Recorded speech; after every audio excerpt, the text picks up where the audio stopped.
Industrial facilities, many operations depend on heating or cooling process fluids. For example, the liquid entering this distillation column is heated to enable the distillation process to occur, while this process liquid is cooled so that it can be properly stored. This heating and cooling is done by transferring heat from one fluid to another in devices like these called heat exchangers. To understand how heat is transferred, it's important to understand what heat is. Heat is a form of energy that's associated with the movement of molecules in a material. This energy can often be measured as temperature. For heat transfer to occur, there must be a difference in temperature. When there is a difference in temperature, heat is transferred from the material with the higher temperature to the material with the lower temperature. Heat can be transferred between materials in three basic ways: by conduction, convection, and radiation. With conduction, heat is transferred as a result of physical contact between two materials, or from one part of an object to another part of the same object. Another form of heat transfer is convection. Convection is the transfer of heat within a moving fluid.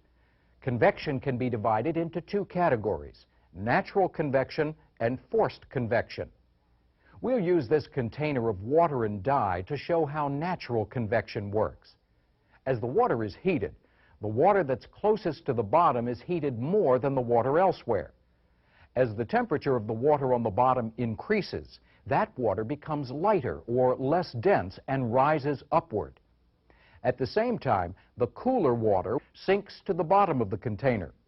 So during natural convection, as heat is transferred to the water, the difference in densities causes the water to circulate in the container. This circulation helps to transfer heat throughout the water. During forced convection, heat transfer occurs when a mechanical device such as a pump or a fan causes the fluid movement. In this process, air is being moved through the heat exchanger by a fan. The third form of heat transfer is radiation. Radiation is the transfer of energy by electromagnetic waves. Microwaves and light waves are examples of electromagnetic waves. When electromagnetic waves strike an object, they may be transmitted through the object, reflected off the object, or absorbed by the object. If a wave is absorbed, its energy is transferred to the object and the temperature of the object increases. In a typical heat exchanger, heat is transferred by conduction, convection, and radiation from one fluid to another. As a general rule, most heat transfer occurs by conduction and convection. To get a better understanding of how heat transfer occurs in a heat exchanger, we'll use this heat exchanger. It's called an air fin cooler, or a fin fan cooler. It's used to transfer heat from a process fluid to the air that flows through the cooler. The cooler consists of a series of tubes, each of which has thin metal fins. The heat exchanger also has a fan. During operation, the fluid being cooled passes through the tubes. The fluid transfers heat to the tubes by conduction and convection. Some of this heat is then transferred through the tubes and into the fins by conduction. From there, heat in the tubes and the fins is transferred by conduction and convection to the surrounding air. To increase the amount of heat transferred to the air, the fans in the cooler can be started.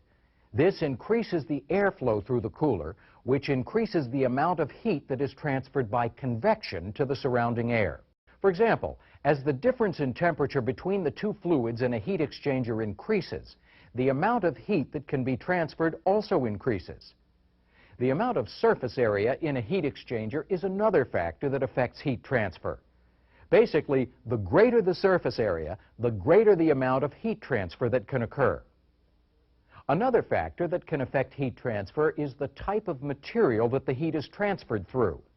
Materials that are more dense are better at transferring heat and are normally used as conductors of heat.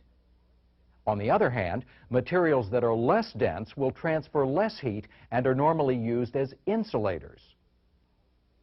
The flow rates of the fluids involved also affect the amount of heat that can be transferred.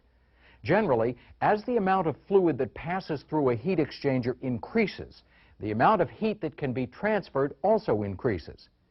Heat transfer can also be affected by the presence of contaminants in the fluids. These contaminants, or impurities, can build up on a heat exchanger and form another layer of material that the heat must transfer through. This layer of material will act as an insulator, and the amount of heat that can be transferred in the heat exchanger will decrease.